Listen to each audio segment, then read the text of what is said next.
Hi everyone! In this particular video, I will be sharing with you how you can enhance your introduction of your presentation so that your audience members find you much more credible and they would pay closer attention to what you truly have to say.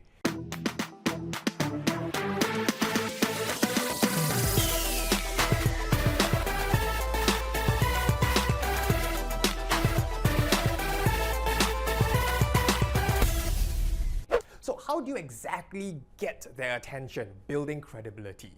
The name of this technique is none other than establishing credibility. I repeat, establishing credibility. What does it mean to establish credibility? It simply means this, that you as a speaker speaking on this topic, you would need to either be someone who's a subject matter expert, someone who is a practitioner and not just merely a theorist, and someone who has experiences, whether it's research experience or experiences in the execution of the exact content that you're going to share. So what makes you a subject matter expert? Of course, you can boil down to the accolades, the awards, the testimonials, and also at the same time, it need not just be the awards per se, it could also be the things that you do, the action itself. So here's exactly how you can establish credibility.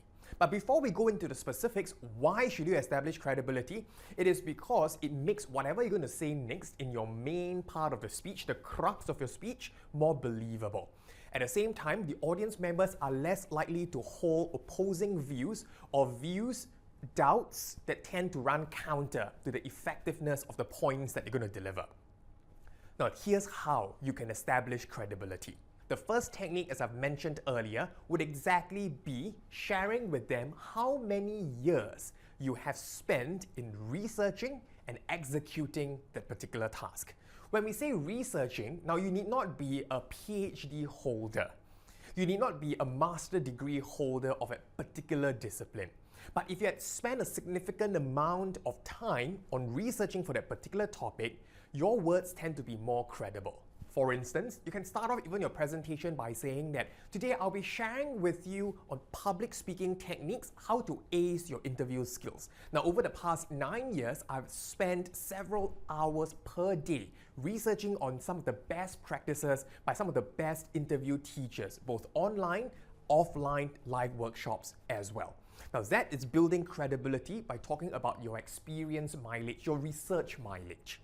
How does statistics help in terms of your introduction? It helps very much because it lends credibility to the data, and more importantly, it supports your claim or your normative opinion. So for example, if you say that more and more people are down with diabetes in country X, if you simply just say that, it might not be as accurate or as powerful as compared to, say, according to the recent Health Department survey, statistics show that 33% of the population has diabetes. Now that would be much more powerful than simply just say more and more people or more people. Now, what can you do even better to make this startling statistic, which already gets the audience members to sit up and listen, what can you do a little bit more to make the audience members feel the impact? You see, if someone just sees the figure itself without the link to the impact or the severity of the problem, they're not going to literally see the problem. So how do you make them see the problem? Let's take, for example, you are in a live seminar, a live training workshop, and you ask the audience members this: ladies and gentlemen, could you just turn to your left and look at the person on your left? Could you then turn to the person on your right, take a good look at the person? And now I would like you to take a good look at yourself. Now here's the statistics from the recent Health Department survey that 1 out of the 3 of you is very likely to be down with diabetes. Now that would be a much more powerful representation for your audience members because they feel that it's much more live.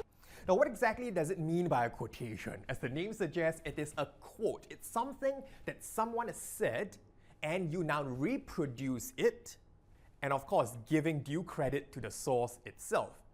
For instance, there are many different quotes that individuals use to start off a presentation. They can say something like, ladies and gentlemen, facts tell, stories sell. That is an example of a quote, and it will be very appropriate, especially if your presentation is about storytelling or story selling. Or some individuals can say, as Martin Luther King once said, that the time is always right to do what is right. Now is the right time to do this. And they will encourage you to move on later on to the content and then agreeing with what's going to be said. Now, when it comes to using quotes, here are 2 quick tips that you can consider so that the quote that you use is not only highly relevant, but at the same time, it's something that's going to be much more memorable. So if you're ready, let's get going. The first tip for you to take note of is, if it's ever possible, try and value add to the quote. That means instead of simply just saying, facts tell, stories sell. Now, of course, some people might not have heard of it, but for the individuals who have heard of it, they might want something more. And here's how you can do it. All you have to do is say what is often not said. Let me repeat the magic phrase. What is often not said. For instance, you can say, facts tell, stories sell.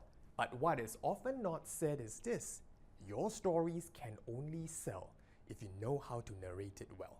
That would be a value add to the quote. And that phrase, but what is often not said, helps to transit to that part. It makes you be seen as more of a thought leader, as more of a value giver, contributing to on top of what are some of the more commonly used quotes. So that's one tip.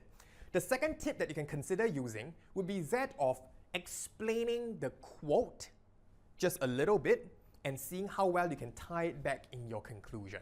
So it makes it seem like it's like a sandwich method where you start off with a quote and you end off with a similarly related quote. What do I mean by explaining the quote? It simply means this, that when you say, for instance, the mind works like a parachute, it works best when it is open. Just give it a bit of an explanation. Even 1 or 2 sentences will be good. Saying something like, we need to therefore keep a powerful open mind so that we will not miss out on opportunities. And my speech today is to help you keep an open mind, especially when we tend to get very defensive. So that would pave the way for your presentation and delivery. I often share with individuals, you craft a powerful introduction with a powerful enough story. Facts tell, stories sell. We have heard of this many, many times. But why is it that stories truly sell? It is because stories, they help to bring alive common problems that people feel, and it helps to make it more real, more tangible, for lack of a better term, make it more tangible for your audience members. You see, when you tell a story, instantly it helps the audience members connect with you. But do you know what's the number one problem that many presenters make when they tell a story as an introduction? They start off their presentation by saying this: ladies and gentlemen, let me tell you a story. This is what they do. They start off their presentation and they say, let me tell you a story. Now, it is the same thing as simply starting off a joke by saying, let me tell you a joke. Now, what is wrong with that approach, or what is not as appropriate with that approach, is this. The moment you signpost to your audience members that you're going to tell a joke, that reduces or removes the element of surprise. It's like telling them, I'm going to now be telling you the funniest joke ever. You're going to laugh like crazy. And the audience members would probably either bring up their defensive shields, like just going to challenge that statement, is it really that funny? Or they're just going to think of ways to preempt what you're going to say, therefore missing out on the punchline or the punch word. So it's extremely important, if you want to tell a story, just tell the story. Don't have to say, let me tell you a story. Just tell the story, go straight into the story. Here's one thing that I'd like to add. The thing is this: when you tell a story, you need not start from the top till the end. That means the beginning of the story to the end of the story in a chronological order. There are many different permutations. These are what we call advanced storytelling techniques. You can, of course, start with the middle of the story. You can start with the climax, that means the hero's journey. You can start off with the tension, the exciting part of the story, or you can even start off with the solution.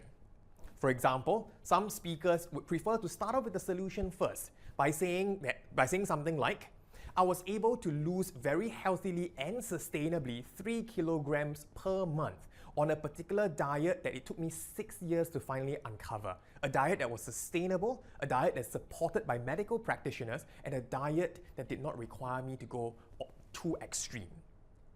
Then moved on to talk about, say, how it all started. Starting off with the solution, there's a benefit of doing it. In fact, there are benefits for doing different kinds of permutations. For instance, starting with the solution helps the audience members to stay interested. To stay interested as in how you started, and it gives them sort of like a preview of what they can expect. This is especially useful if you're speaking before audience members who are extremely busy and they want you to get straight to the point very, very quickly. And then they might then therefore think that it's worthwhile my time to stay a little bit longer just to hear what you have to say. I hope you have enjoyed all these techniques so far. If you'd like to hear more of these techniques, feel free to comment. Feel free to send me a message as well. And my team and I will be looking through your various suggestions to create more value-giving videos for you. Take care, and I'll see you very soon. Thanks for watching, and in this particular video, I shared with you exactly how to craft a killer introduction, a killer opener. How to start or begin your speech, how to start your presentation, whether it's for PowerPoint, whether it's for business, for corporate, or even an investment pitch, selling a vision, selling a story to your prospective audience members or to your prospective clients. What are some of the effective ways to attract, to hook your audience members' attention? Here are the 4 main tips that I've shared. In summary, the first tip that I've shared with you would be exactly how to let your audience members know about your credibility. It could be your practical experience. Now, it's very similar to what we call documentation, very similar to a creation of credibility and authority. And the thing is this, you don't need a PhD, you don't need a master's degree in law, in engineering, or in business to be able to teach some of these strategies, from debate to moot, to say things like courtroom tactics.